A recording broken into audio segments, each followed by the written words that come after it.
problemas y las consecuencias de alguna manera que ha tenido para los trabajadores sanitarios la exposición a la pandemia. Es un estudio, además de ser multicéntrico, se está haciendo en multipaís, se está haciendo en 20 países.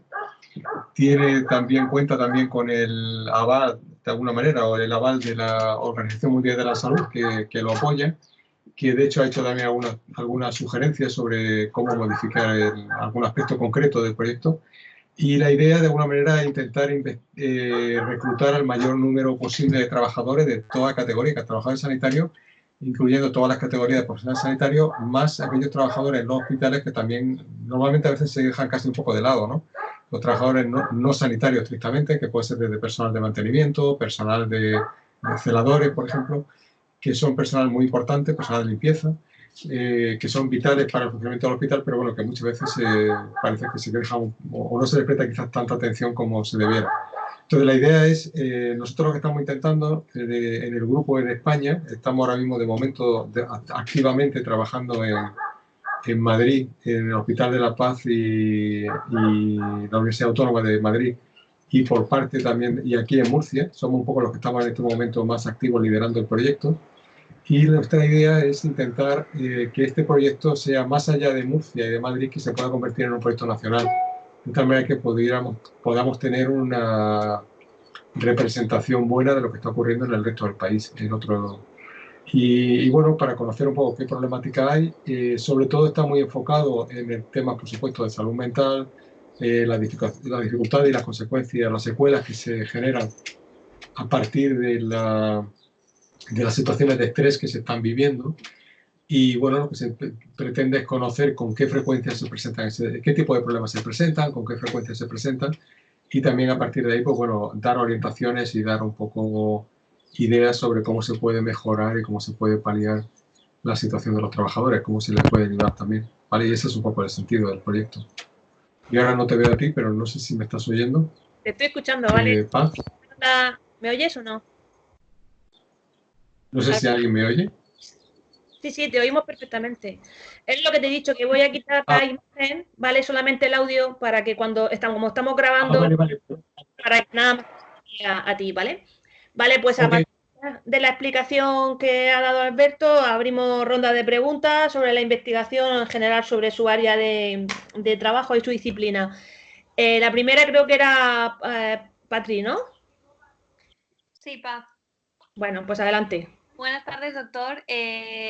Soy Patricia. Lo primero que quería preguntarle es con qué cargo querría que le rotuláramos para el vídeo. Bueno, puede ser como jefe de servicio de medicina preventiva y catedrático de universidad. Perfecto.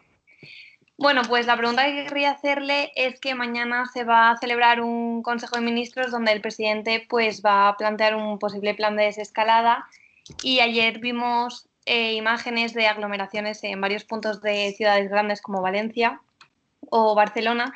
¿Cree usted que el plan de desescalada que plantea Sánchez podría ser factible teniendo en cuenta que puede haber un repunte de contagios? Y también... Vamos a ver. Bueno, vamos a ver. Yo creo que aquí... Dime. Vale. También si cree Escucho, que... Patricia. Es que creo que va con retraso. Si cree que debería también tomar otro tipo de medidas para evitar estas aglomeraciones. No lo he escuchado. Si cree que el presidente debería de tomar más medidas para evitar estas aglomeraciones. Vale. Vamos a ver. ¿Por dónde empiezo y cuánto tiempo tengo? Vamos a ver, una epidemia, es que, ¿por dónde podemos empezar? La situación, un poco hay que tener un poco una idea de qué es lo que nos espera en el futuro. Lo que estás preguntando básicamente es qué va a pasar en el futuro y si de alguna manera lo que está ocurriendo ahora mismo nos puede afectar en el futuro. Yo entiendo que es un poco esa en resumen, ¿no? Vamos a ver, lo que nos va a pasar en el futuro es que vamos a seguir teniendo casos, eso hay que tenerlo claro. y que el virus no se ha ido, el virus está aquí. Es decir, ¿para qué han servido esta semana? Esta semana han servido básicamente para parar la velocidad a la cual el virus estaba transmitiendo en la población. La hemos parado de forma radical y ahora ya tenemos muy pocos casos nuevos. Entonces, lo que es esa parte de interrupción se ha conseguido. Ahora, ¿eso quiere decir que el virus ha desaparecido? No, en absoluto. El virus está y el virus se va a seguir reproduciendo y vamos a seguir teniendo casos de enfermedad.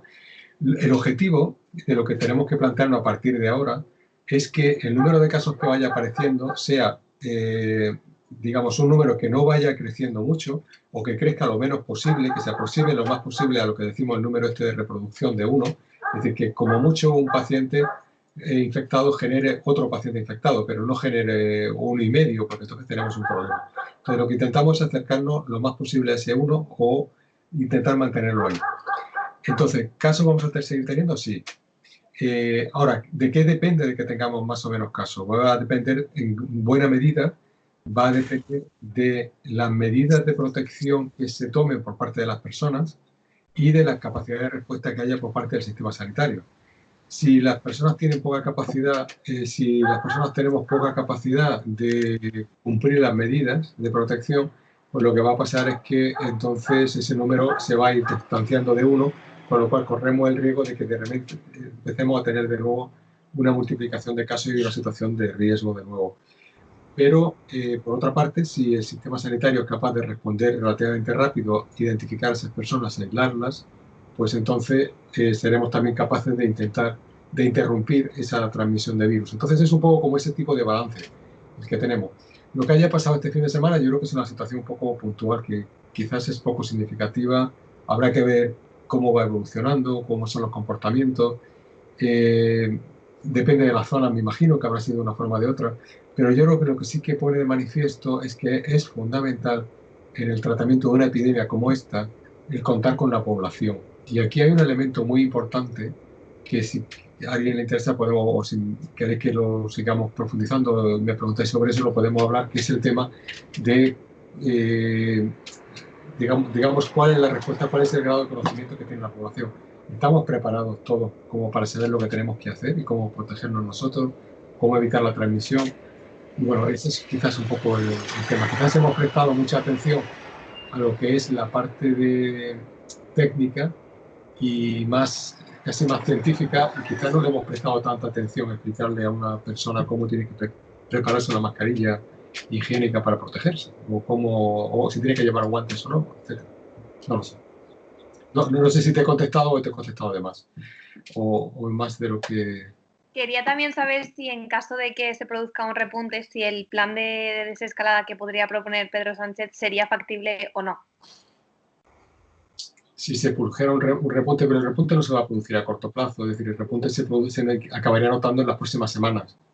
A corto plazo, para este fin de semana no va a haber cambio, seguro. Vamos, no creo. Seguiremos y habrá el plan de desescalada que hay para este fin de semana, lo tendremos, empezaremos de esa manera y ya iremos viendo cómo va evolucionando la situación. Tendremos resultados pues probablemente en un par de semanas, 3 semanas, y ahí se podrá ver si de alguna manera hay o no una situación de riesgo. Gracias. De nada. Vale, la siguiente pregunta la va a hacer Eric. Hola, buenas tardes. Buenas tardes. La pregunta que le quiero hacer es la siguiente. La Organización Mundial de la Salud alertó que el uso de los test rápidos de anticuerpos se usase únicamente para la investigación y, como decían ellos, no en otro contexto. ¿Los test de anticuerpo son la mejor solución a día de hoy para saber si alguien está infectado de coronavirus o existen otras vías o se están planteando otras vías? Estoy de acuerdo. Gracias por la pregunta porque además está muy bien formulada. No es la estrategia para saber si alguien está infectado por 2 motivos. Uno, porque el test no tiene la suficiente sensibilidad como para poder capturar a todas las personas. Vemos que la sensibilidad no es la que debería de ser. Y luego, por otra parte, que como la cantidad de personas que están infectadas es baja, entonces la posibilidad de que nos dé un falso positivo es muy alta. Y por ese motivo es por lo que la OMS dice que no debe de utilizarse de esta manera. Nos sirve para tener una impresión sobre qué está pasando en la población y no es la mejor manera. Si queremos saber si una persona está infectada en este momento, podemos utilizar la PCR. El problema está en que cuando ya haya pasado 10 días en una persona que no ha tenido un cuadro grave después de la infección, a partir de los 10 días, 2 semanas, ya la PCR es negativa, con lo cual tampoco nos sirve ya.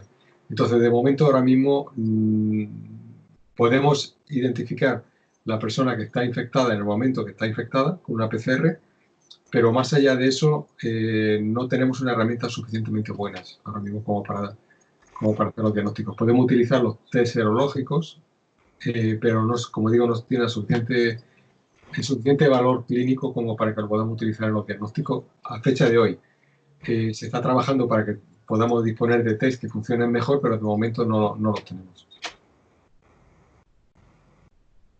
Muy bien. La siguiente pregunta, Rosa María. Sí, yo.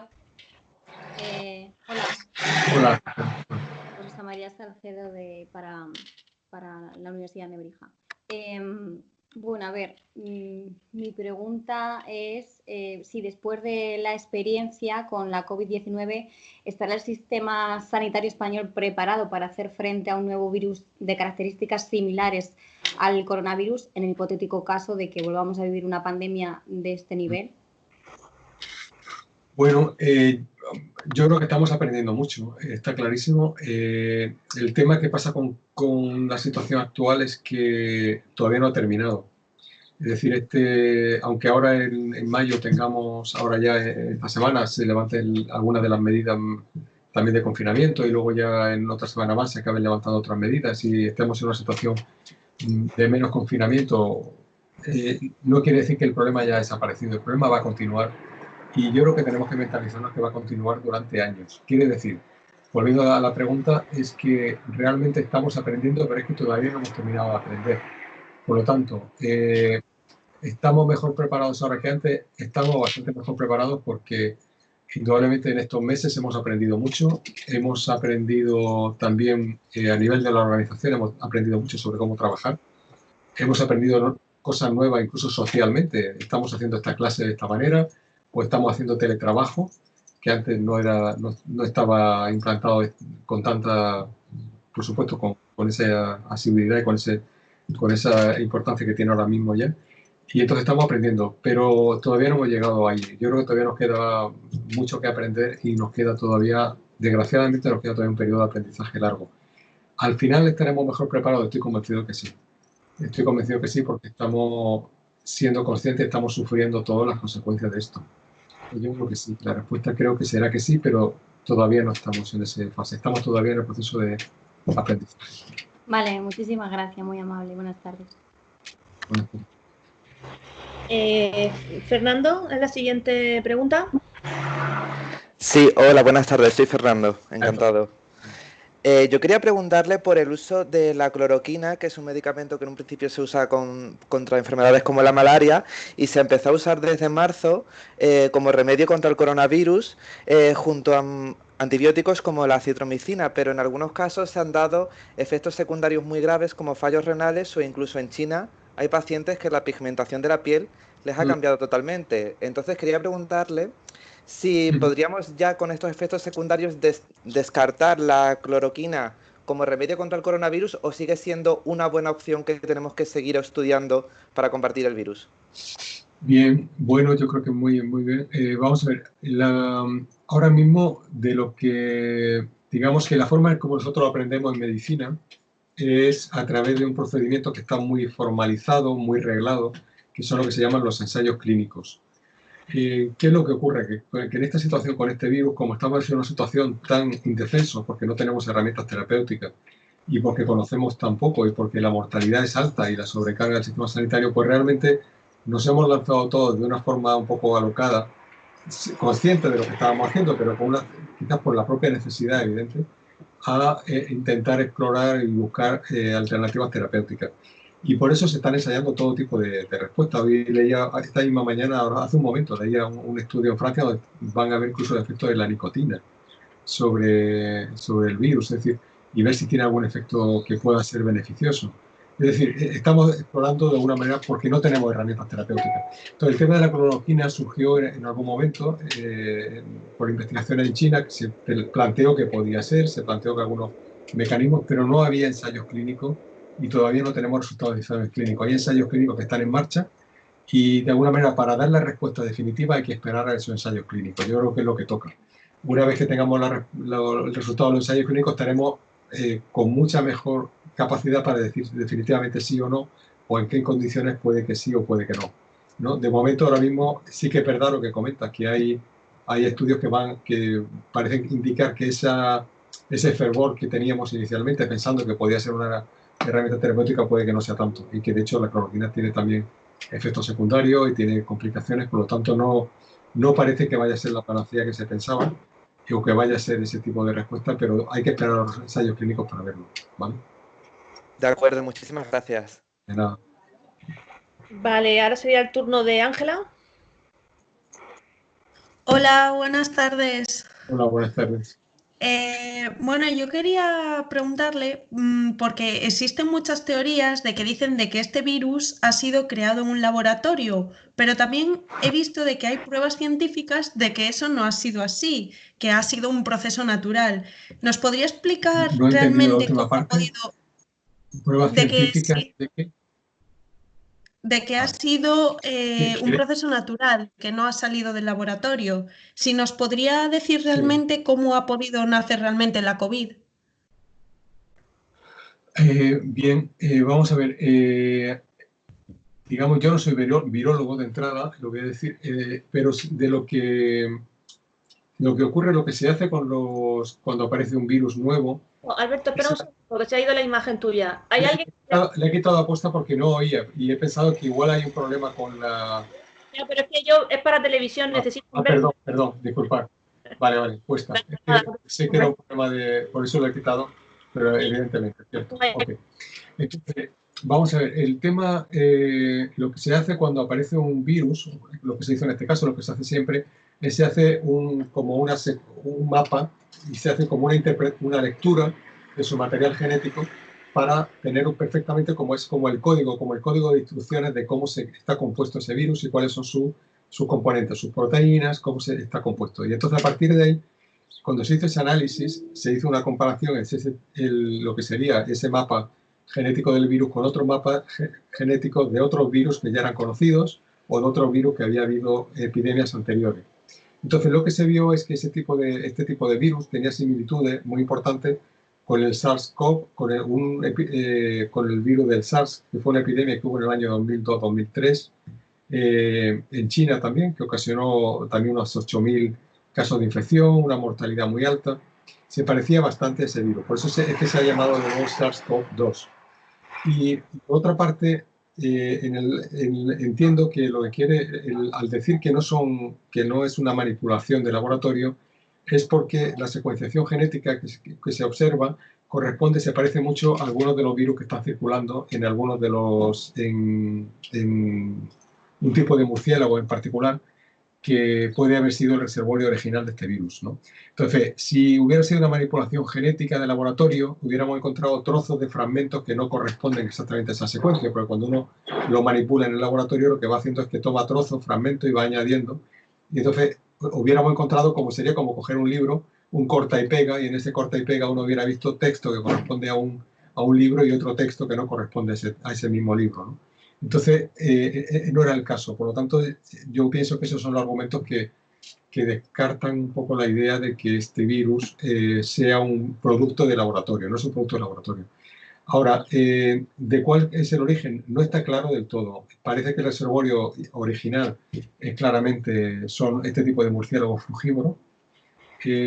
Pero más allá de eso, lo que no está muy claro es que si estos tipos de coronavirus, que son virus que infectan a animales y que los coronavirus, como digo, los murciélagos, estos frugívoros, es muy frecuente que estén colonizados por estos virus y que sin embargo en ellos no produce tampoco enfermedad, sino que son, digamos, están parasitados por el virus.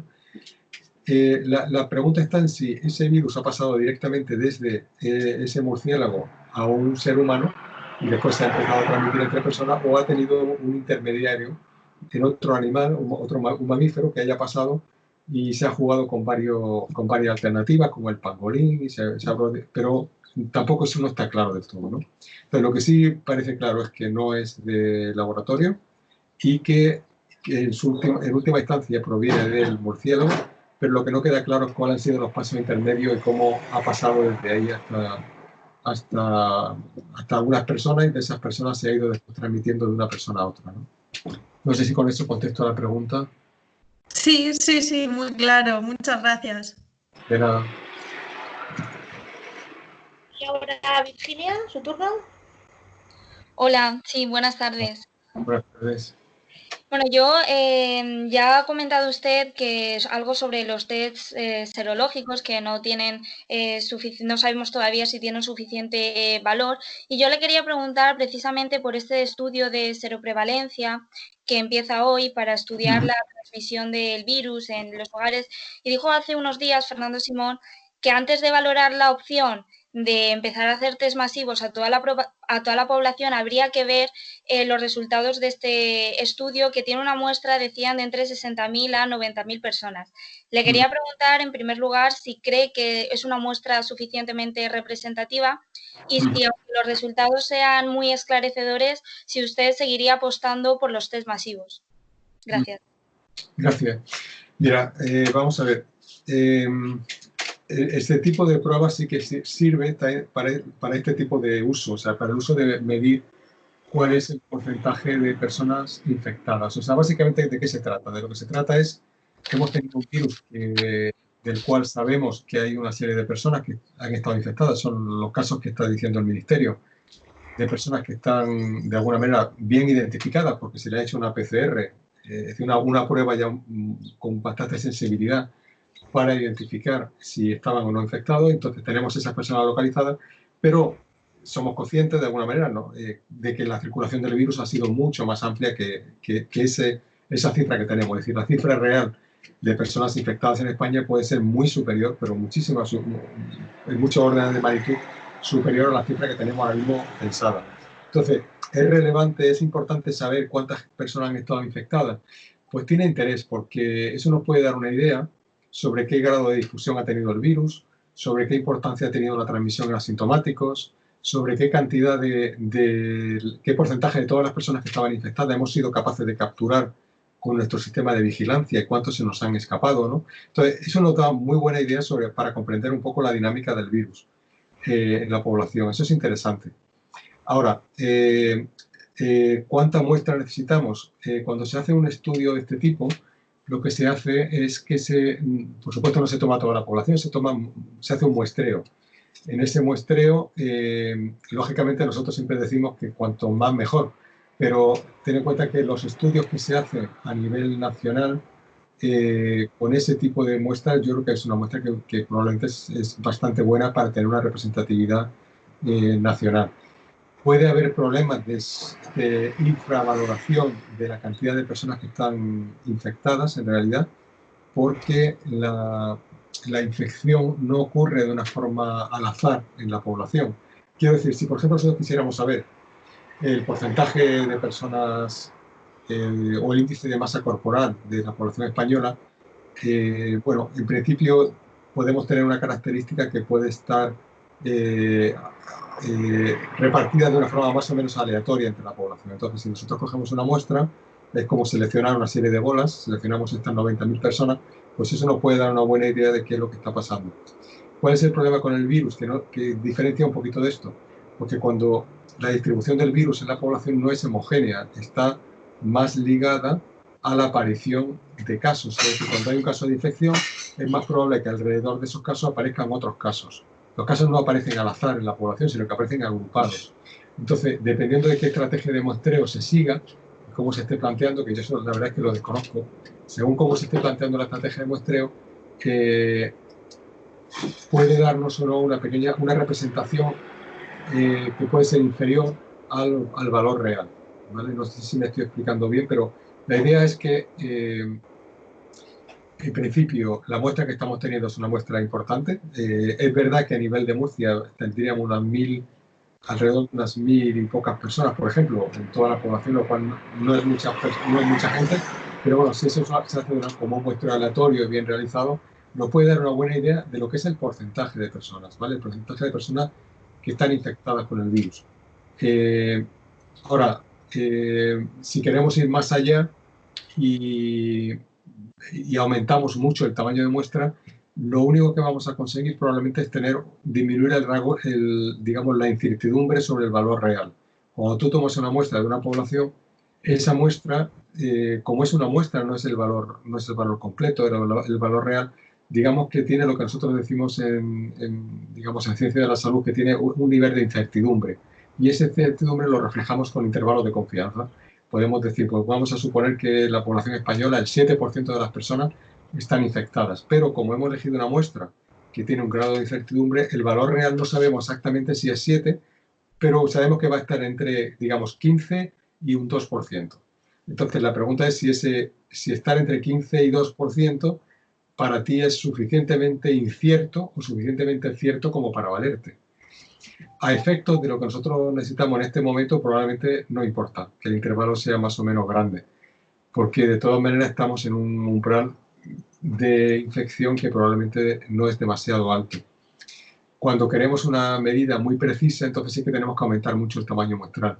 El problema de tener una muestra muy grande es que también se hace mucho más complejo, es mucho más caro, va a llevar más tiempo, más recursos, y hay que pensar siempre si ese aumento de gasto y de recursos compensa el beneficio que te va a dar el que te digan que en lugar de ser entre 2 y 15 es entre 9 y 11, ¿vale? Y si realmente bajar ese nivel de incertidumbre y tener mayor certidumbre sobre el valor real compensa igual gastar el doble o el triple de recursos, ¿no? Entonces yo creo que en principio a mí me parece que la medida que tiene, aparentemente me parece que es razonable y que es un número de casos que puede ser suficiente para medir lo que tenemos que medir ahora. Vale, muchas gracias. Gracias. Vale, ha sido Virginia, pues ahora tocaría a Laura, ¿no?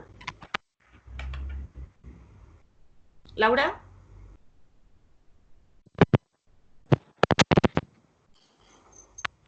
¿Me oís?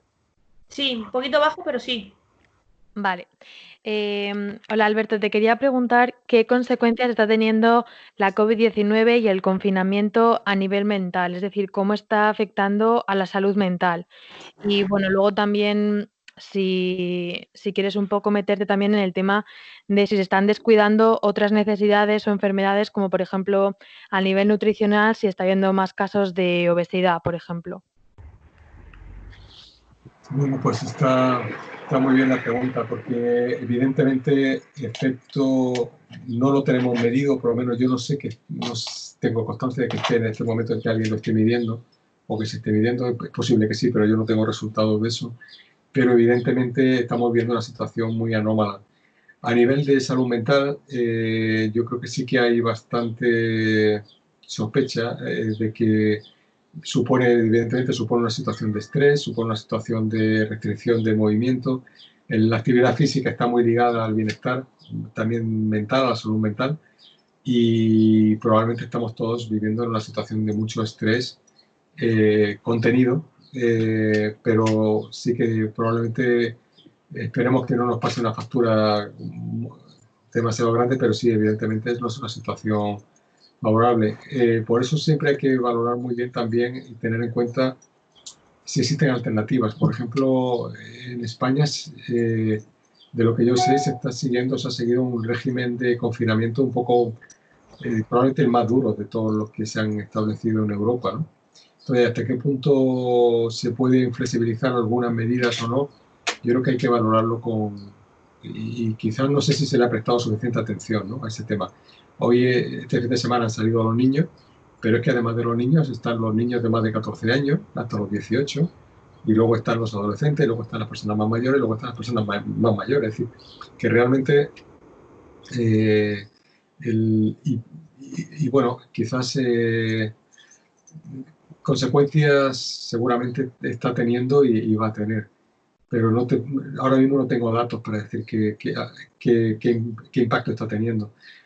A nivel de alimentación, evidentemente, sedentarismo, que es una de nuestras lacras sociales. El tema de la alimentación, que también lo han mencionado, es otro de los grandes problemas. Entonces, evidentemente que eso repercute. ¿En qué medida? Pues probablemente es un aumento de peso, el sobrepeso en la población general, que eso en su conjunto puede tener un efecto deleterio que puede manifestarse en un pequeño aumento de incidencia de mortalidad de algunas enfermedades que podamos ir viendo en los próximos meses.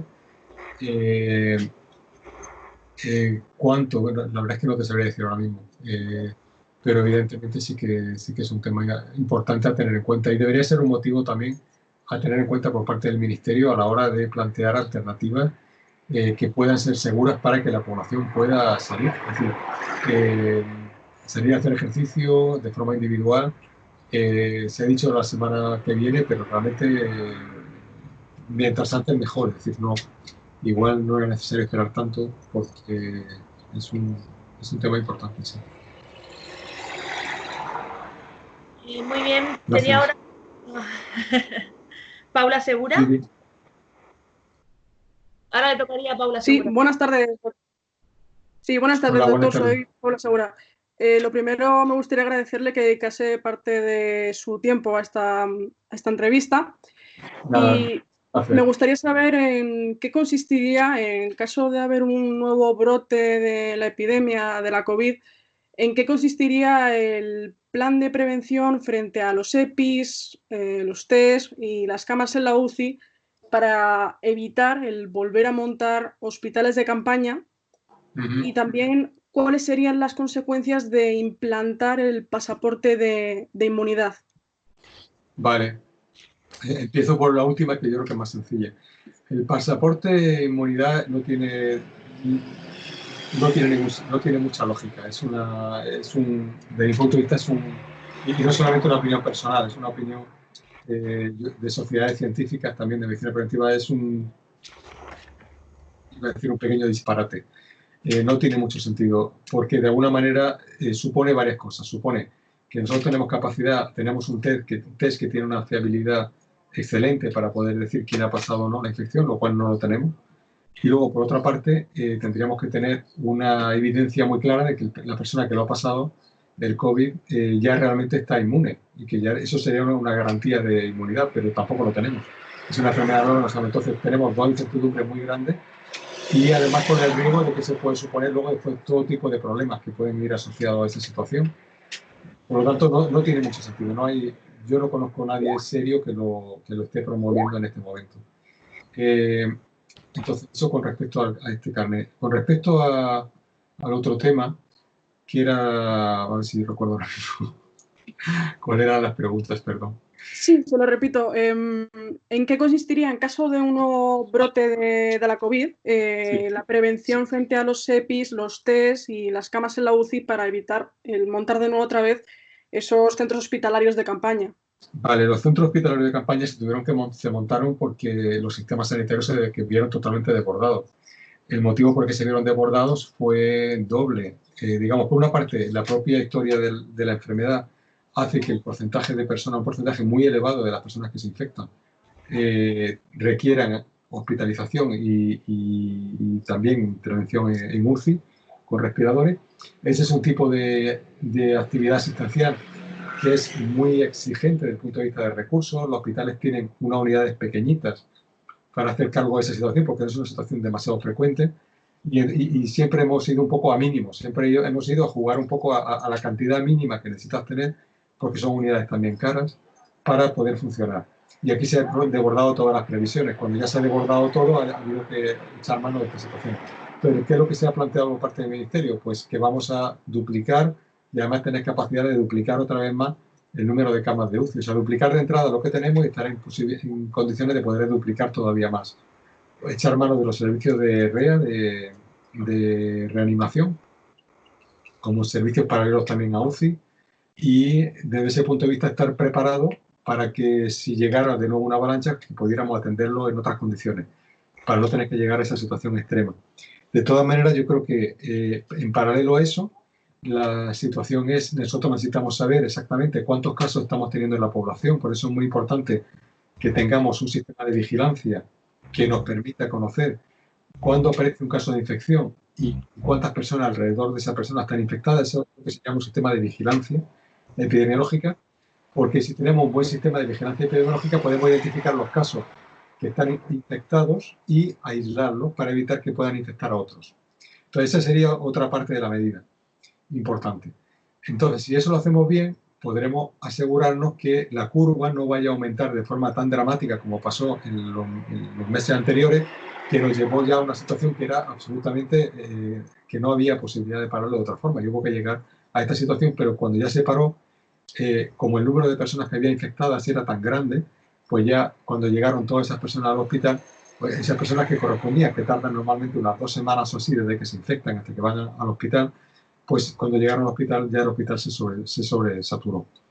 Entonces, y el tema de los EPIs es un elemento de protección de los trabajadores. O sea, básicamente lo que intentamos con eso es evitar que los trabajadores que están en contacto con los pacientes infectados se infecten.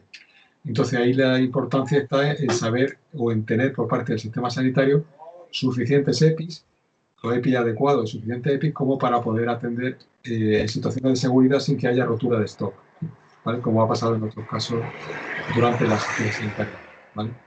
No sé si con eso contestó la pregunta. Sí, perfectamente. Muchas gracias. Bien, ya nos quedan menos, Alberto. Gracias por... bueno, estamos dando una masterclass.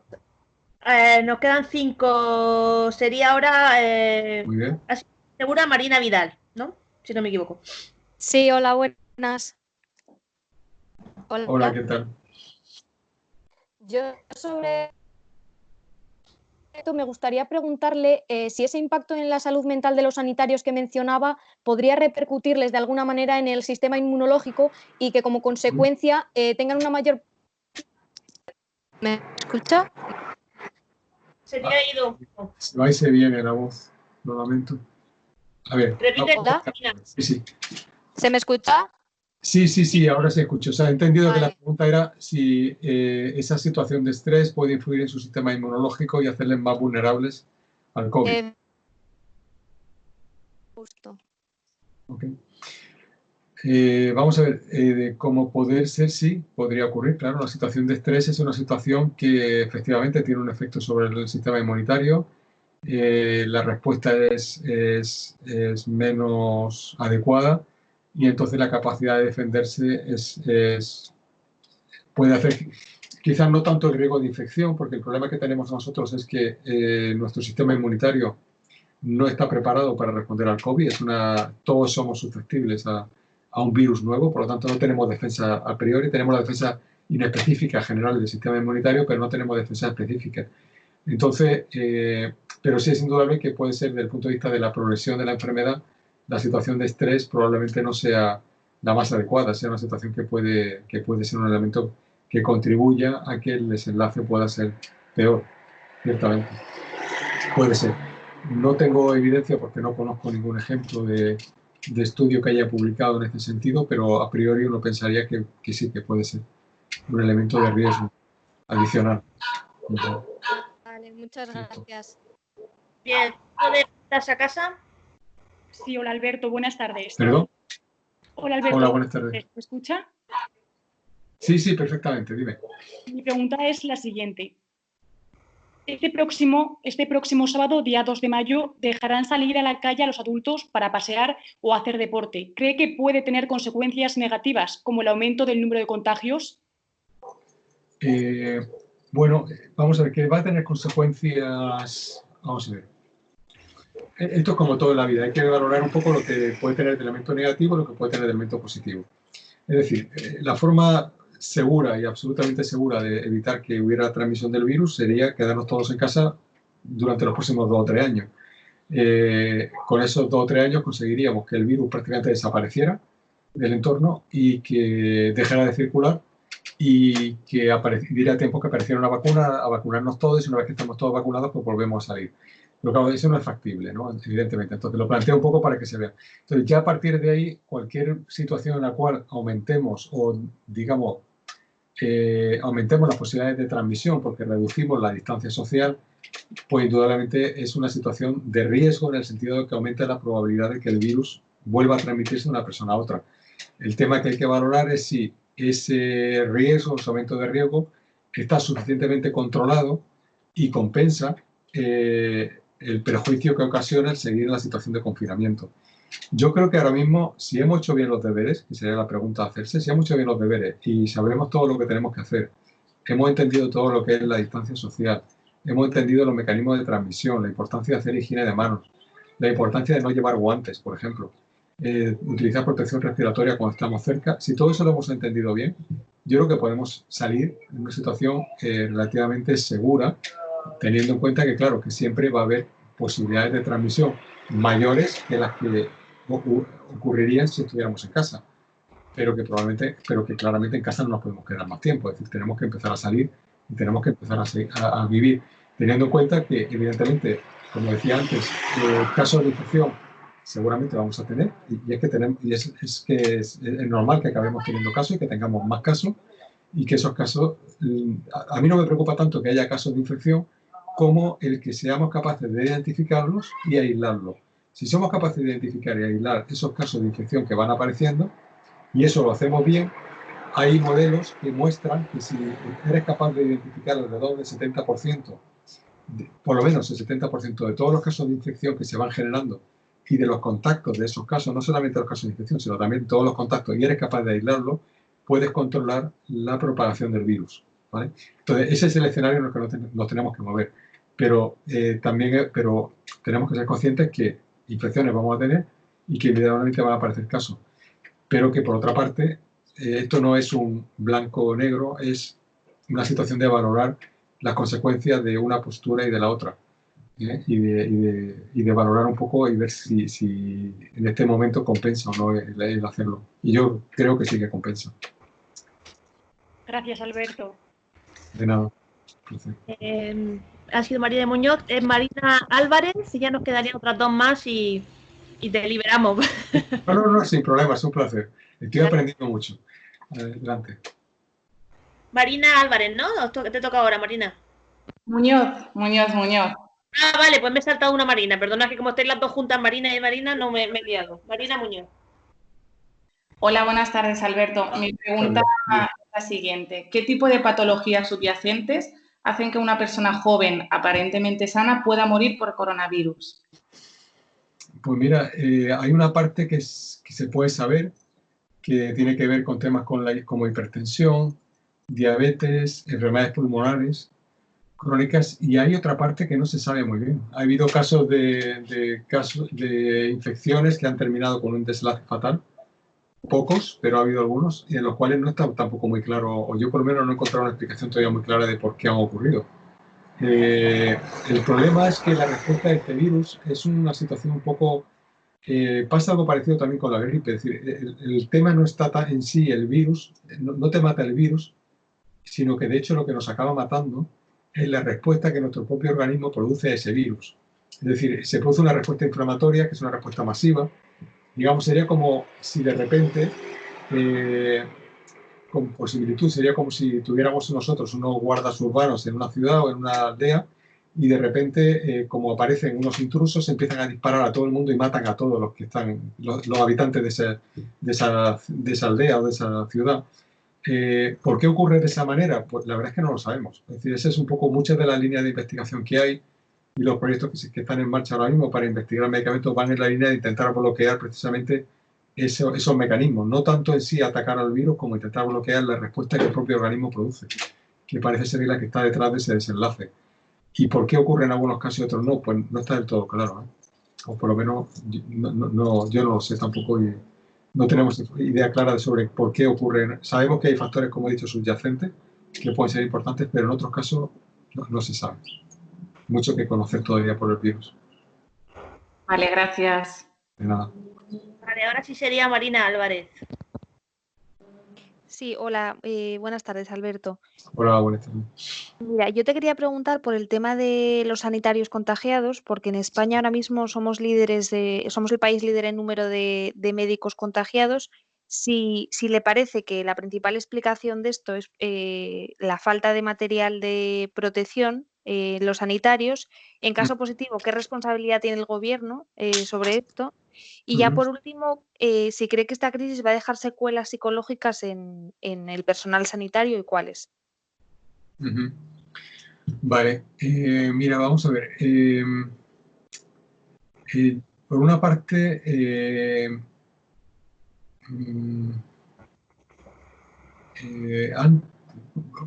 por una parte, una medida parte de cautela. El tema del porcentaje de infección en personal sanitario, yo esperaría un poquito a tener más información para saber exactamente cómo estamos, ¿no? Y qué porcentaje estamos. Es posible que España tenga más porcentaje de infección, pero a mí me gustaría ver un poco más los datos también de otros países, estar seguros que notificamos lo mismo, de la misma manera, porque cuando tiene información que procede de varios lugares diferentes, con diferentes metodologías o diferentes formas de hacerlo, puede haber que haya distorsiones de ese tipo, ¿no? Pero vamos a asumir que sea cierto, que sea de aquí. Aquí puedo hablar un poco de la información mía personal, de lo que yo he visto en nuestro hospital o en nuestra comunidad autónoma de Murcia, y de la información que tengo de otros compañeros que están en otras partes de España, en las sociedades científicas de medicina preventiva, de lo que hemos hablado entre nosotros. Y luego lo que puede ser cosas particulares de regiones que yo no conozco, que no he estado viviendo la situación allí, como puede haber sido Madrid o en Barcelona. Lo que es la impresión que nosotros tenemos y un poco, como digo, la experiencia nuestra, aquí en Murcia, la mayor parte de las infecciones que se han producido en personal sanitario se han producido por transmisión entre nosotros mismos, de uno a otro. Eso probablemente no es políticamente correcto o parece que como que el discurso social va en el sentido de que es porque se trabaja, somos héroes y estamos ahí muy expuestos. Y en algunos casos, evidentemente, así va a ser. Pero fundamentalmente, el principal mecanismo de transmisión, y estoy hablando no en un porcentaje pequeño, pero probablemente por encima del 80% de las transmisiones que ha habido, y aquí en Murcia, como digo, probablemente más del 85% de las transmisiones son entre propios profesionales sanitarios por no haber mantenido entre nosotros las medidas de protección que nosotros estamos diciendo que a la población general que tenga, la distancia social fundamentalmente. Tener en cuenta una cosa, cuando se empezaron las medidas de confinamiento, el único lugar que había en nuestras ciudades en el cual, o uno de los pocos lugares que había en las ciudades en los cuales te podías encontrar a dos personas juntas trabajando en una distancia muy corta, eran precisamente los hospitales. Entonces, en esos hospitales tú podías tener varios profesionales, médicos, enfermeros, trabajando juntos, compartiendo una historia clínica o discutiendo o tomando un café o charlando, pero con una distancia muy próxima. Y ahí hemos sido lentos a la hora de entender que había que poner esa misma medida dentro del hospital. Entonces, cuando lo hemos hecho, lo que pasa es que es difícil medirlo porque no tenemos una herramienta así clara para medirlo. Pero en principio nosotros no hemos dejado un poco de tener ese tipo de transmisión dentro del hospital, ¿vale? Y como te digo, ha habido muchas situaciones en las cuales en el mismo hospital se han contagiado compañeros cuando no habían tenido ningún paciente. Es decir, ha sido a través de un profesional que había estado fuera, que había venido infectado, que no lo sabía que estaba infectado, que todavía estaba en fase presintomática. Y en esa fase presintomática ha estado infectando a otros compañeros y cuando nos hemos dado cuenta teníamos un brote de 8 o 9 personas en ese servicio y que todos se habían infectado no de un paciente sino de otro compañero. Entonces yo creo que ese es un elemento a tener en cuenta. Eso no quiere decir no es singularizar nada. Yo creo que ahí hemos cometido varias... Ha sido también un proceso de aprendizaje lamentable, pero en el sentido que probablemente no estuvimos suficientemente rápidos a la hora de implementar esa misma medida de distancia en el propio hospital. Eso nos ha llevado un poco de tiempo. En ese tiempo pues, ha habido muchas transmisiones. Ahora, también es verdad que en ese momento, al principio, todavía se seguía discutiendo si había mucha transmisión en asintomáticos o era transmisión en sintomáticos. Entonces, ahí perdimos un poquito de tiempo también en intentar aclararnos de ese sentido. Ahora, más allá de eso, en situaciones particulares en las cuales ya ha habido realmente rotura de stock, en las cuales los profesionales se han visto realmente sin EPIs adecuados para trabajar con los pacientes, ahí indudablemente sí que ha habido, puede haber habido casos de transmisión. No lo conozco porque no lo conozco ni conozco la cuantificación de cuántos han sido. Nosotros en nuestro hospital hemos tenido algunos casos, pero pocos. Pocos, que decir, se puede contar con los dedos de la mano de profesionales que se han contagiado porque han atendido a una persona que estaba infectada y que no se sabía en ese momento que tenía la infección. Entonces ahí no es que no hubiera EPIs, es que había EPIs pero no se estaban utilizando porque se creía que la persona no estaba infectada. Entonces esa ha sido una situación real. No sé hasta qué punto los otros casos que ha habido en otros hospitales hay una parte que deban de ser también debidos a esa situación. Y luego, indudablemente, habrá otros que serán consecuencias de que los EPIs no estaban. Y eso es una cosa verdaderamente lamentable. Pero fíjate, también hay otro elemento a tener en cuenta y es que hay que tener... Yo creo que ahí también hemos cometido un pequeño error, un error importante, a la hora de valorar qué hacía falta para protegerse. Y en un primer momento, las medidas que se planteaban desde el Ministerio eran, desde mi punto de vista también, lo dije también en ese momento, eran un poco excesivas. Cuando las medidas son demasiado disparatadas, se piden demasiadas cosas, es verdad que no hemos quedado sin EPIs, pero porque en algunos momentos, pero porque es que también hemos estado posiblemente utilizando además y hemos estado utilizando cosas que no necesitábamos utilizar. La transmisión se puede interrumpir sencillamente con una mascarilla quirúrgica que la lleve yo como profesional sanitario, otra que se la coloquemos al paciente para que el paciente ya no me pueda contagiar a mí, y luego ser cuidadoso con la higiene de manos. Si hago esas cosas, con eso ya me estoy protegiendo. Todo lo demás, de monos, de tal, bueno, pues son cosas adicionales, pero realmente no son estrictamente necesarias. Y que podríamos perfectamente, salvo algunas circunstancias particulares, ¿no? de aerosoles y demás, pero no son del todo necesarias. Por lo tanto, bueno, no sé si respondo a la pregunta. En la parte de los EPIs. Ahora, es verdad que sí que ha habido, y eso está claro, es decir, por parte del Ministerio, no se... Y visto desde ahora está muy claro, es decir, siempre, digamos, agua pasada, es fácil comentar lo que había detrás, ¿no? Lo que se debió de haber hecho. Pero está claro que nos pilló totalmente desprevenidos, es decir, y el problema es que intentar dotarse de EPIs, una vez que ya estamos en situación de pandemia, que era imposible, porque no había EPIs en el mercado. Y no había, todavía tenemos dificultad hoy en día para conseguir mucho del material que necesitamos porque no hay, o porque los productores no están produciendo, o porque los que tienen capacidad de producir se lo están reservando para ellos mismos, en otros casos de países, o porque hay tanta demanda que no hay capacidad de producir tanto para todo el mundo. Con lo cual, esas son situaciones, digamos, en las cuales no hemos encontrado y que no tenemos capacidad de responder.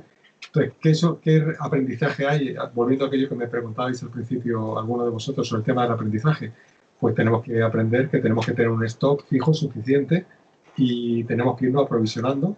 Y si ahora tenemos menos casos y podemos irnos aprovisionando, pues tenemos que empezar a hacerlo de cara a lo que será después el invierno, el año que viene, es decir, y dotarnos de equipamiento. Y probablemente también pensar en cosas como sería incluso el tema de la estrategia nacional de contar con, digamos, con industria estratégica. Es decir, es que en España deberíamos de tener una buena capacidad de producir EPIs, una buena capacidad de producir solución hidroalcohólica, mascarillas quirúrgicas, batas, y debemos de estar aquí. No podemos depender nosotros de lo que nos fabrique China, porque China está muy lejos y si lo que no ha pasado ahora no vuelve a pasar, nos encontramos otra vez en las mismas circunstancias. ¿Entendéis? Entonces, yo creo que ese tipo de cosas habrá que irlo valorando y indudablemente yo creo que ahí el Ministerio tiene que jugar un papel importante.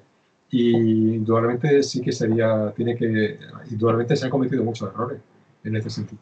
De falta de previsión y falta de oír de alguna manera las señales de alarma que nos estaban llegando, ¿no?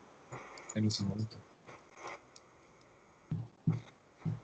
Muy bien. Vale, muchas gracias, Alberto. Leticia, ¿sería ahora?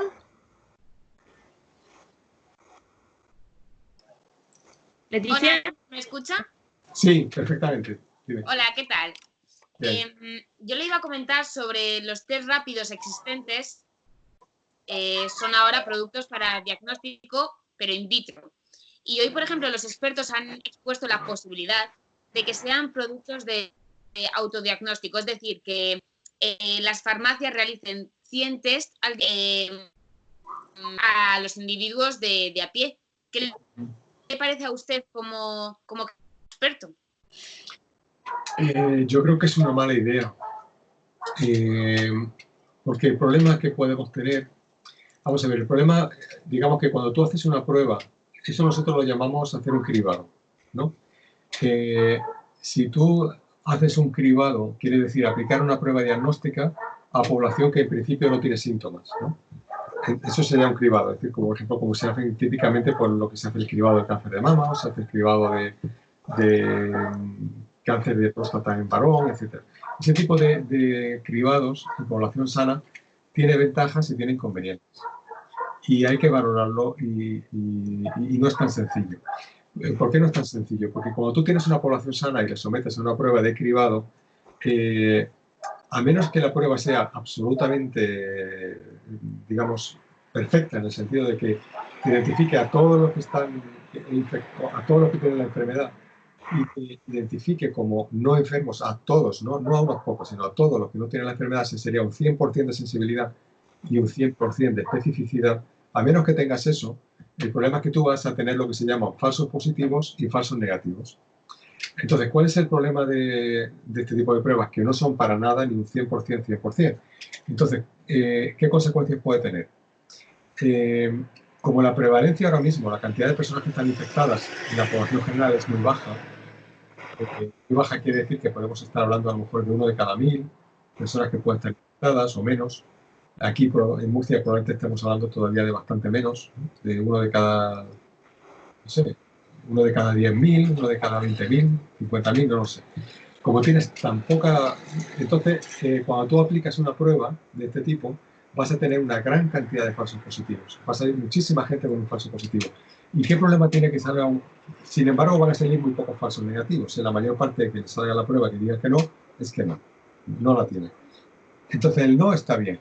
Pero el sí puede ser un problema, porque si tú tienes, imagínate que puedes tener, en esa circunstancia de prevalencia, que puedes tener a lo mejor de cada 20 o 30 que te salgan positivos, resulta que solamente uno de verdad lo es, y a uno le sale una prueba serológica positiva, va a pensar, pues eso quiere decir que ya he pasado el virus, por lo tanto ya no tengo problema.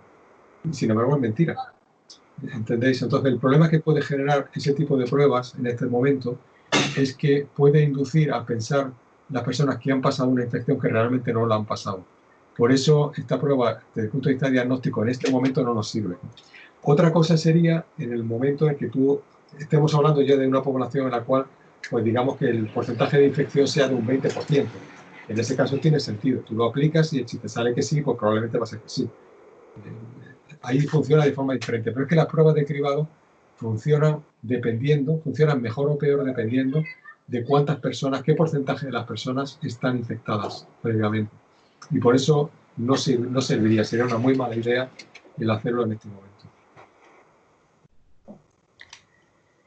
Muy bien, pues la última pregunta sería Lourdes. Muchísimas gracias. De nada, gracias a ti por la pregunta. Dime. Sería Lourdes la última pregunta, en principio. Hola, ¿qué tal, Alberto? Buenas tardes. Hola. ¿Se me oye bien? ¿Se me escucha bien? Sí, vale. Alberto, yo te quería preguntar, ¿cómo debería proceder una persona que vive con otra persona que está en el grupo de riesgo? ¿Las pautas de convivencia son iguales a las pautas de convivencia con algún infectado o cómo tendrían que proceder? O sea, por el tema del contagio y cómo se transmite el virus. Es complicado, ¿eh? Creo que la última pregunta me vas a hacer la más complicada. Vamos a ver.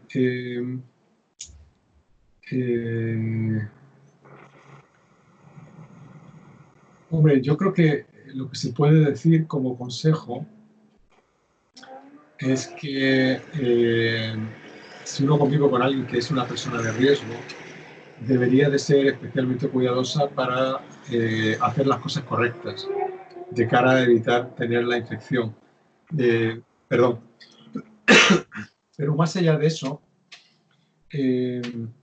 yo creo que lo que yo no creo que sea beneficioso es el tener una medida como de separación, de no me acerco a ti, no te toco tal, porque eso yo creo que en el fondo genera mucho más daño, porque si estamos conviviendo con alguien, si es un familiar, una pareja o el padre, la madre, pues necesitamos estar cerca como seres humanos, necesitamos esa parte de afecto. Entonces yo no creo que la solución sea, pues mira, no te veo, no te abrazo, porque no, así no se puede vivir, eso no es. Yo creo que es más inteligente el intentar comprender muy bien cuáles son los mecanismos de transmisión y cuando estemos fuera, cuando estemos en la situación de riesgo de estar fuera de casa, pues ser cuidadoso con el tema de la distancia, fundamentalmente, con el tema de la higiene de manos y utilizar protección respiratoria. La protección respiratoria, que además se puede utilizar, que yo creo que eso, en ese sentido, no me habéis preguntado a nadie, pero ya aprovecho y lo digo, porque así aprovecho también y lo suelto, porque es un tema que me gusta decirlo. El tema de la protección respiratoria yo creo que se está enfocando mal en España.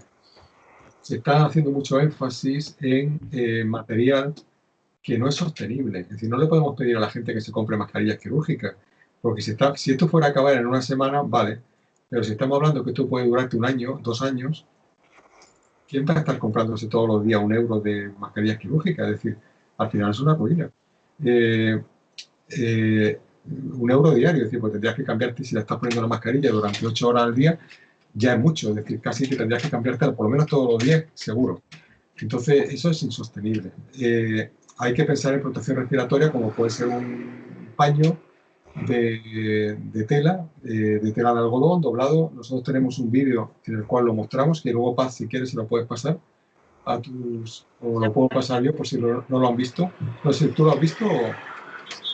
Los que pasamos por las cuentas del IMIP y de Sonsam. Sí, se lo voy a pasar para que ellos lo tengan. Que lo veáis, porque eso es algo que es muy sencillo. ¿Y qué ventaja tiene? Que es sostenible. Es decir, el tema está en que a veces planteamos soluciones como si fueran soluciones, decir, es que esto es lo mejor. Bueno, pero vamos a ver, la historia no es si es lo mejor, la historia es si lo mejor, que vale muy caro, frente a una cosa que es más sostenible, la diferencia me compensa, si realmente compensa, y no compensa, a nivel de riesgo en la población no compensa para nada el hacer porque la diferencia es muy pequeña entre llevar una buena protección respiratoria hecha con una material de algodón que te cubra perfectamente desde el mentón hasta por encima de la nariz y te cubra bien, pues va a funcionar prácticamente igual que te va a funcionar la mascarilla quirúrgica, un poco peor, claro, un 20% más, pero es que 20% en este nivel de protección no significa nada, ¿no? Por lo tanto, no es un problema. Entonces, ahí hay un tema de cómo lo estamos haciendo, de comunicación, de transmisión, de información y todo lo demás. Pero entonces lo que decía era que si ese familiar cuando sale fuera se pone una buena protección respiratoria, que puede ser esta perfectamente que digo, mantiene la distancia de seguridad, hacer la higiene de manos, pues con eso está protegiendo a su familiar. Y luego aprovechando pues para mejorarle también la inmunidad familiar, pues dándole muchos abrazos, muchos besos y estando cerca de él, porque eso es importante también. Vale, muchas gracias, Alberto. No. Me pedía Diana una pregunta más. Aquí, ok. Diana. Hola. Disculpe, que yo quería hacer una pregunta más, si pudiera ser en relación a los niños. Al principio se les enfocaba un poco como los más peligrosos, de que pudieran contagiar a la población, etcétera, como que actuaban un poco como vectores, ¿no? Digamos. Entonces le quería preguntar si esta creencia sigue siendo así o al contrario, al demostrarse, bueno, o al verse que la mayoría no presenta síntomas o no les afecta tanto el virus, no actúan como vectores. Bien, lo que pasa es que cuando empezamos con el tema de la epidemia y no conocíamos muy bien cómo se comportaba, nos basábamos mucho en el modelo que había de la gripe. Y en el modelo de la gripe sí que los niños son el principal vehículo de transmisión de la gripe. Y de hecho hay estrategias, hay propuestas para interrumpir la transmisión de la gripe estacional, que será la vacunación precisamente de los niños. Además de la vacunación de los mayores para protegerlos, pero sobre todo vacunar a los niños, porque si tú vacunas a los niños estás interrumpiendo la principal vía de transmisión. En el caso del coronavirus no parece que sea así. O sea, la evidencia que tenemos hasta ahora es que no es así y que no se comporta de la misma manera. Entonces los niños realmente ya no los entendemos como los más peligrosos, de alguna manera los entendíamos como los menos peligrosos, porque son precisamente los que menos infectan, no sabemos muy bien por qué, los que menos reacciones adversas tienen, porque si tienen infecciones son muy banales y no tienen más sintomatología. Entonces realmente no sabemos muy bien por qué, pero es cierto que no son el elemento, de momento, de lo que sabemos, como digo, no es el eslabón epidemiológico que sea de especial riesgo, para nada. Vale. Muchas gracias. De nada, gracias. Muy bien, ¿alguien más le queda una duda pendiente? Te han hecho un repaso ahí. Bueno, está muy bien, porque siempre cuando uno hace estas cosas, a mí me viene muy bien porque me sirve también para poner en orden las ideas y sirve para aprender también. Así que muchas gracias a todos y todas por eso. Muchas gracias a ti. Ha sido un placer. ¿Hay algo más que quieras comentarles que no te hayan preguntado? O por si te queda algo, vamos, a hecho un repaso general. Pero... Sí, no sé si ha quedado alguna cosa. Quizás esto que comentaba un poco del tema en vuestra labor, por ejemplo, de la labor futura, sí que me parece muy importante la labor que hacéis y la que podéis hacer en el futuro. Yo creo que es una labor absolutamente crucial. Y yo creo que lo estamos viendo todos, lo estamos sufriendo ahora mismo con el tema de la epidemia, porque realmente el cómo se cuentan las cosas, en la seriedad a la hora de contarlas, en basarnos en el rigor también y en ser serios a la hora de decir, mira, esto se sabe, esto no se sabe, esto puede que sí, o esto yo no lo sé, voy a preguntar. Y informarse antes de tomar la primera opinión del primero que pasa, eso es muy importante y socialmente tiene una repercusión tremenda. Os voy a contar una anécdota. Hace un momento, antes de hablar con vosotros, me ha llamado una periodista de un medio escrito para hacerme una serie de preguntas sobre el tema de los guantes, ¿vale? ¿Cuál es el problema? Sobre los guantes, no se me ve ahora, ¿no? Con la luz, ¿no? ¿Me veis o no? Un poco más oscurecida, pero... Lo puedo bajar la persiana, si queréis.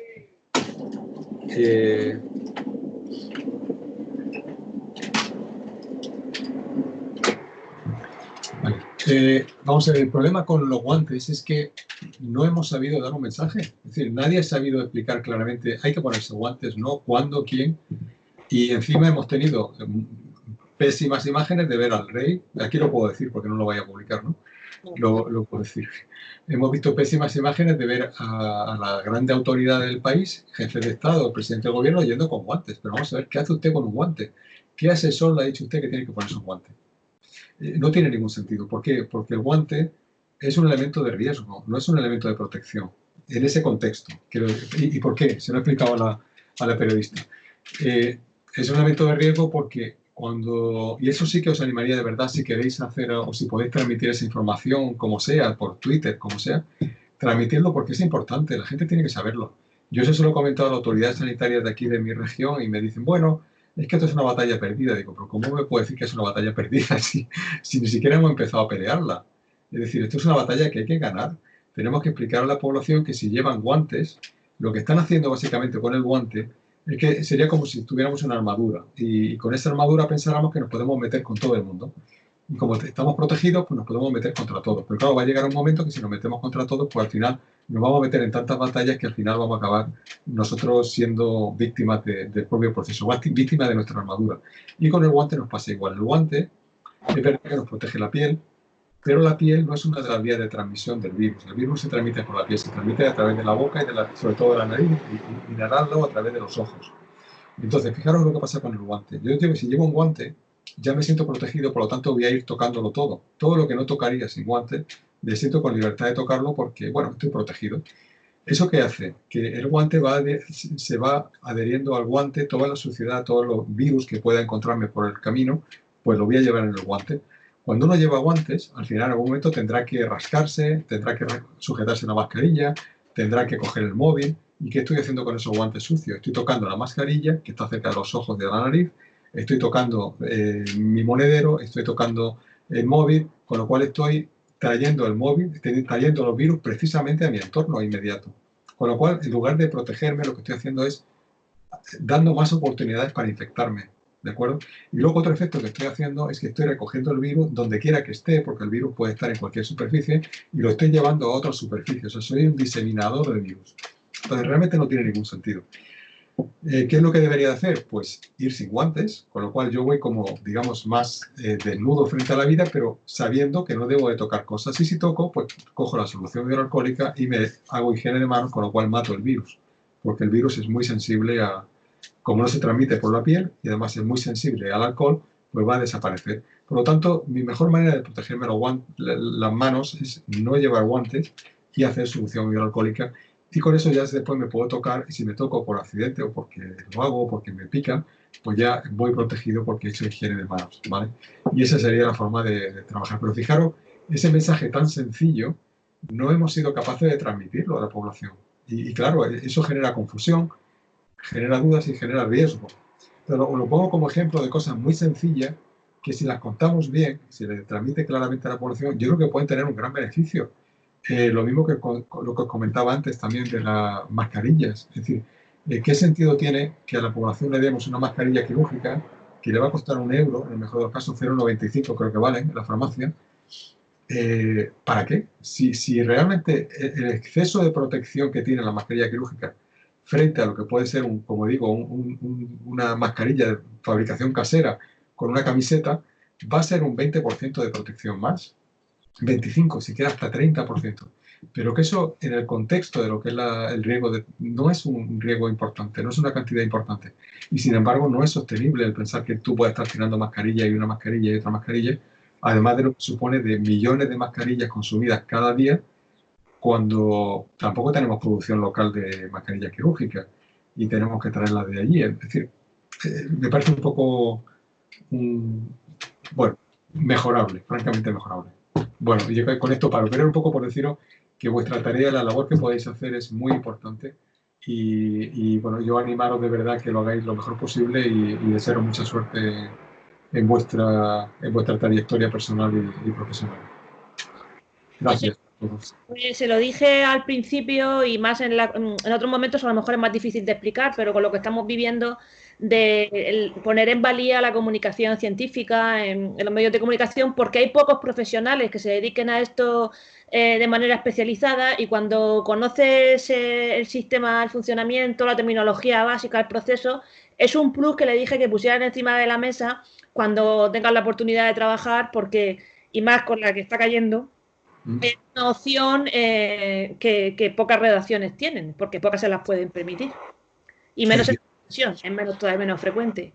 Fijaros, nosotros, por ejemplo, lo que estamos haciendo de la sociedad esta, que luego ya se os pasa paz, veréis eso muy modestamente, hemos hecho de momento 4 o 5 vídeos, nuestra idea es producir unos cuantos más, precisamente para divulgación. Ahí, fijaros, somos médicos los que lo estamos haciendo. Tenemos la ayuda de un periodista que es el que nos está haciendo el montaje del vídeo. Están editados, sí. Están editados. Sí. Están editados, sí, están editados. Pero sería estupendo, ahí sería un sitio, un contexto en el cual el trabajo multidisciplinar sería muy beneficioso para todos, ¿no? Para esta labor de divulgación, ¿no? Bueno, ¿alguna pregunta? Hola Alberto, yo solo te quería preguntar, a raíz de lo que dices de los guantes, que me parece bastante fuerte, porque es verdad que, o sea, yo soy la primera que los llevo a la calle. En el caso de que, por ejemplo, vayamos a la compra, o sea, tú recomiendas ir sin guantes y luego intentar no tocarse mucho la cara e inmediatamente al volver a casa lavarse las manos con el gel hidroalcohólico. ¿Con eso sería suficiente? Mira, yo lo que te recomendaría sería que te llevaras en tu bolsillo solución hidroalcohólica, ¿vale? O sea, que es lo que yo hago. Yo te cuento cómo lo hago yo. Yo me llevo un frasquito que tiene solución hidroalcohólica y eso está ahí. Lo llevas en el bolsillo.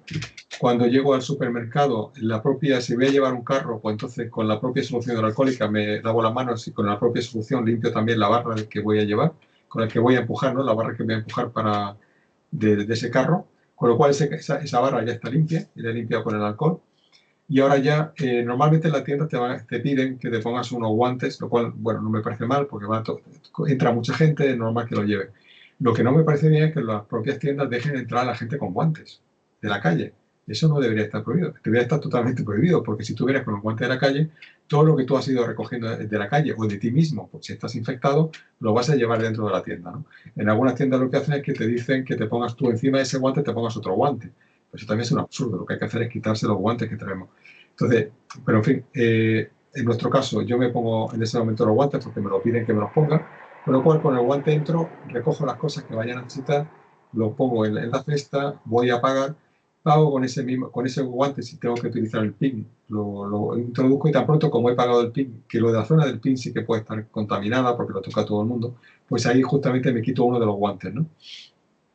Y luego, por si tengo que tocar el ascensor o alguna cosa, me quito después el otro guante y ya me quedo con mis manos, sencillamente vuelvo a hacer higiene de manos y ya sigo para mi coche. Y de esa forma, pues es una forma de evitar más riesgo de contaminación, ¿no? Pero de luego ir con guantes no tiene mucho sentido, ¿no? No te protege, ¿vale?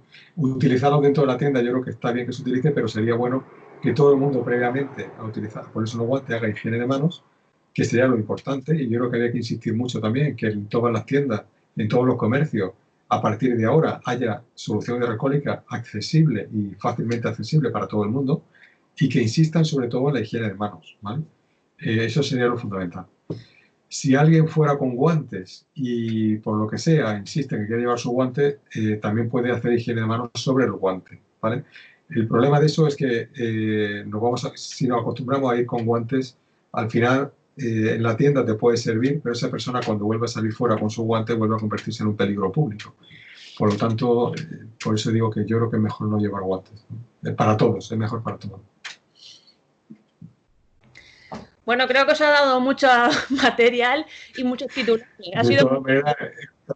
Estoy a disposición de todos para cualquier cosa que quieran. De verdad, yo creo que mi función también es ser divulgador. No soy divulgador científico, ya lo sabes, pero sí que me gusta transmitir lo poco que sé. Entonces, si puedo ayudar en algo, me tenía a vuestra disposición para cualquier cosa, ¿vale? Muchas gracias. Le pasaré el enlace a los vídeos que has hecho Sí. y tu correo, pues si tienen alguna duda cuando lo vayan a montar. Y bueno, nada más que muchísimas gracias por tu colaboración y por atendernos. Que sé que estamos... Ha sido un placer, de verdad. Muchas gracias y mucha suerte a todos, ¿vale? Gracias. Hasta luego. Adiós. Hasta luego. Gracias. Adiós, hasta luego. Hasta pronto.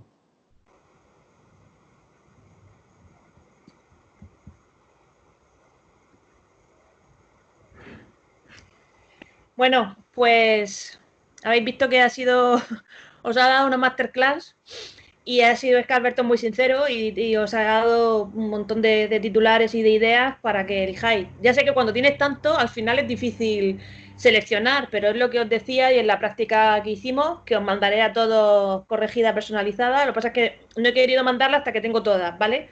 Porque así si no me vais preguntando, oye, no he recibido la mía, la mandáis todas, la recibiréis corregida, la segunda versión y todo, y la primera, bueno, la AD1 y la AD2 corregida personalizado antes de que termine el plazo para entregarme el VTR, ¿vale? Y de todas maneras me podéis preguntar por correo o por tutoría todas las dudas que tengáis sobre ello.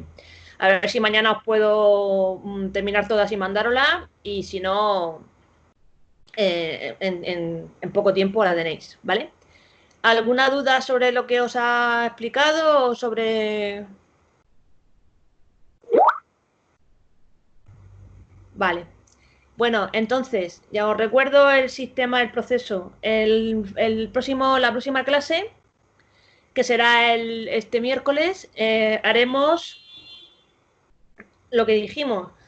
Iré conectando con... Bueno, yo voy a habilitar una clase habitual como habitualmente lo hacemos en Blackboard, pero en Ultra, que funciona mejor y me podéis ver. Natalia tiene las dos listas para que os apuntéis, ¿vale? Dejaré entre medias de la mayoría, dejaré un descanso. En principio yo tengo de tiempo de las 4 a las 7 para que vayáis uno tras otro apuntándoos. Natalia, cuando pueda me lo pasa si queda alguno por apuntarse. Y si no me diera tiempo de 4 a 7, más de las 7, porque a las 7 me tengo que ir,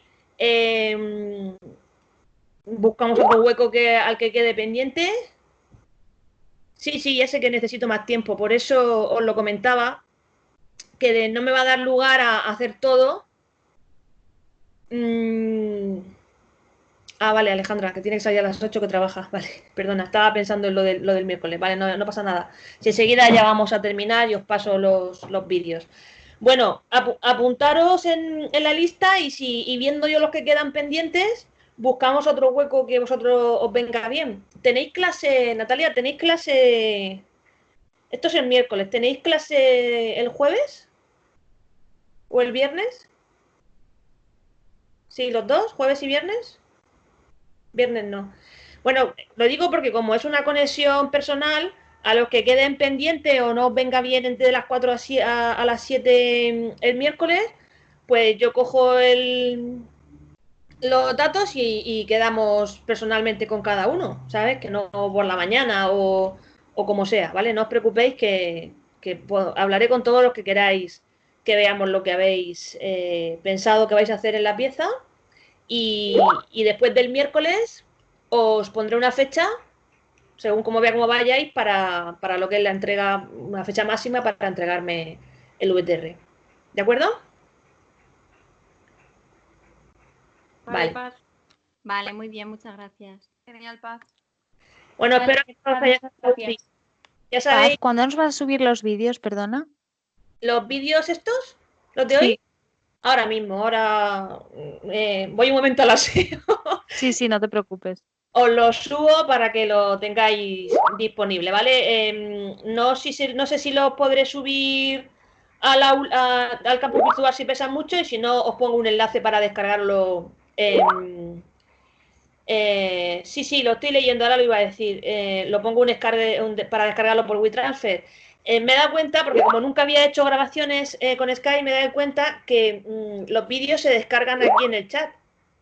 Mira, voy a subir. Si entráis en el chat, bueno, no sé si estáis viendo el chat, lo veréis cada uno personalmente. Si subís, cuando yo he acabado una grabación, se ha descargado el vídeo directamente en el chat y pone que las grabaciones estarán disponibles durante 30 días. De todas maneras, yo me los he descargado al escritorio, yo los voy a poner en un acceso donde podáis descargarlo. Eso sí, para que no se os pase el tiempo, aunque yo los guardo porque tengo que guardarlos como evidencia y para el trabajo y comprobar cualquier duda que tenga, yo lo que cojo, os pondré el enlace y descargarlo y si a alguno no se le ha pasado el tiempo, pues que me lo diga, ¿vale?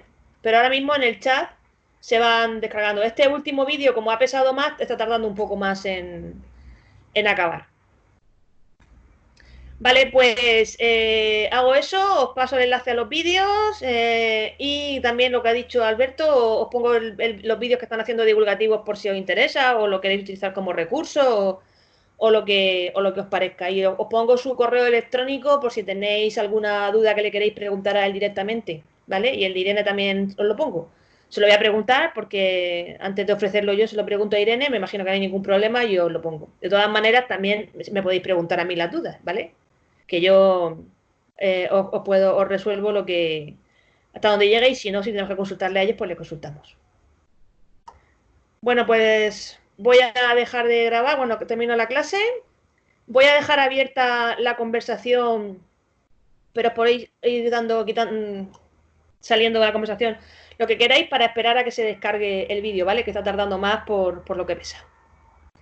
Y nada, si no queréis nada más, pues gracias. Y Natalia, en cuanto que me podáis pasar la lista, así me organizo yo. Por si entre uno y otro ver dónde pongo un hueco, ver cómo va y organizarme. Y nada, muchas gracias. Yo espero que os haya sido muy útil y que hayáis aprendido. Gracias, Paz. Gracias, Hasta luego. Genial, muchas gracias. A vosotros.